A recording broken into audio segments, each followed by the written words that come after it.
Hola a todos. En este vídeo voy a explicar las configuraciones de ataque a ciudades, los trajes que hay que usar, las runas, las gemas, los chamanes y los héroes. La primera de ellas es la que puede que uséis o vayáis a usar la mayoría. Se utiliza cuando vas a asaltar ciudades con tu tropa principal. Esto en clanes grandes ya no se hace. Se usan las 5 tropas ya que se puede tener mayor cantidad de tropas, pues no hay límite de influencia.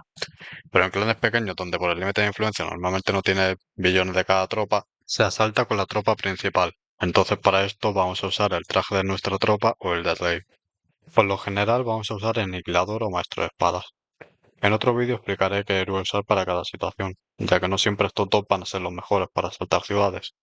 Ahora mismo, si no te quieres comer mucho la cabeza o si vas a comprar un héroe para asaltar ciudades y quieres elegir uno entre todos, yo te recomiendo Aniquiladora, porque es más fuerte que el Maestro de Espadas cuando el muro es de T4, y estos son los muros más comunes, o por lo menos son los que vas a necesitar más cantidad de asaltos para matarlos.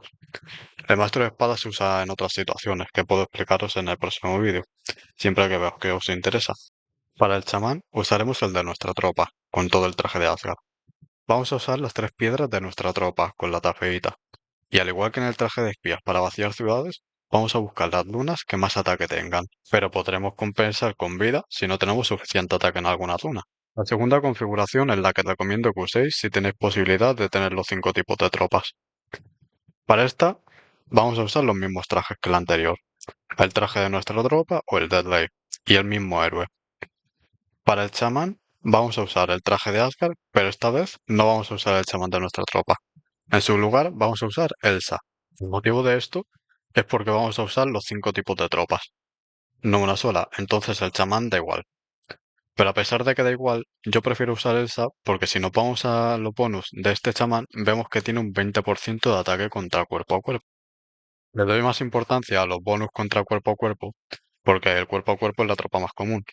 Ahora no os lo puedo enseñar porque Plarion lo quitó hace un tiempo, pero hasta hace más o menos un año tú podías ir al palacio y las estadísticas podías ver qué cantidad de tropas se habían matado de cada tipo. Y siempre el primero era cuerpo a cuerpo, independientemente del tipo de tropas que usaras tú. Ahora mismo eso no se puede ver, pero más o menos a ojo puedes saber cuál es más y cuál es menos. Y ahora mismo, si tenemos que elegir un chamán, nos interesa el que tiene más ataque contra cuerpo a cuerpo. Para las lunas, esta vez vamos a priorizar los bonus totales, como el ataque total, la vida total o la defensa total. Esto creo que está claro el por qué, pero bueno, es porque si vas a asaltar una ciudad que tenga asesinos, lo harás con distancia. Y si tu tropa principal son los caballos, y llevas lunas de caballos, no te sirve para nada. Entonces usamos bonus totales, que nos sirven para las 5 tropas. Con las piedras seguimos la misma teoría que con las lunas. No vamos a usar las 3 piedras de una tropa porque entonces cuando no usemos esa tropa no tendremos los bonus. En lugar de esto usaremos las piedras de ataque de cada tropa, con la tafeita. Tenemos 4 huecos en cada pieza. Uno de ellos es para la tafeita siempre, así que nos quedamos con 3 huecos. Son 12 piezas, así que son 36 huecos. Lo que haremos será poner 6 piedras de ataque de cada una de las tropas. 6 rodonitas, 6 ópalos, 6 espinelas, 6 jacintos y 6 ágatas. Esos son 30 huecos.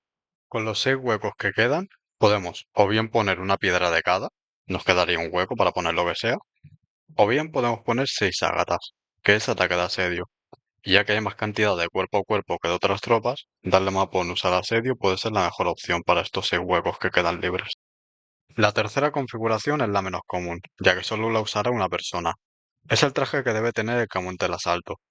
Este traje es exactamente igual que los anteriores. Se puede elegir uno de ellos dependiendo de si vas a usar las 5 tropas o solo una.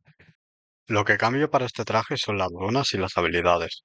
Para las runas vamos a priorizar los bonus de ataque de ejército y número de guerreros en un asalto a ciudades.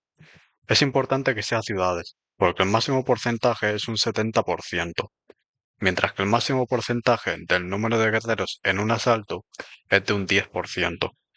Para las habilidades, lo único que cambia es que tendremos que usar las habilidades de ataque de ejército y número de guerreros en un asalto. Todo lo demás es exactamente igual. Alguna vez he escuchado que el que monta el asalto debe usar Line. Y sí que es cierto que Line tiene un 20% de número de guerreros en un asalto y un 10% de ataque de ejército, pero no me parecen bonus lo suficientemente altos como para que sea mejor usar Line que Elsa o cualquier otro chamán de tropa. Ya que por si no lo sabéis, cada 10% de número de guerreros en un asalto te aumenta un millón de guerreros. En el caso de Headliner serían 2 millones, es un 20%. Y eso en un asalto a ciudad es prácticamente nada. Si montamos con 2.200 millones, 2 millones más es un 0,1% más de capacidad. Para mí no vale la pena usar Liner. Pero bueno, espero que os haya ayudado el vídeo y si queréis que haga uno explicando qué héroe es mejor usar para cada situación, me lo podéis decir en los comentarios.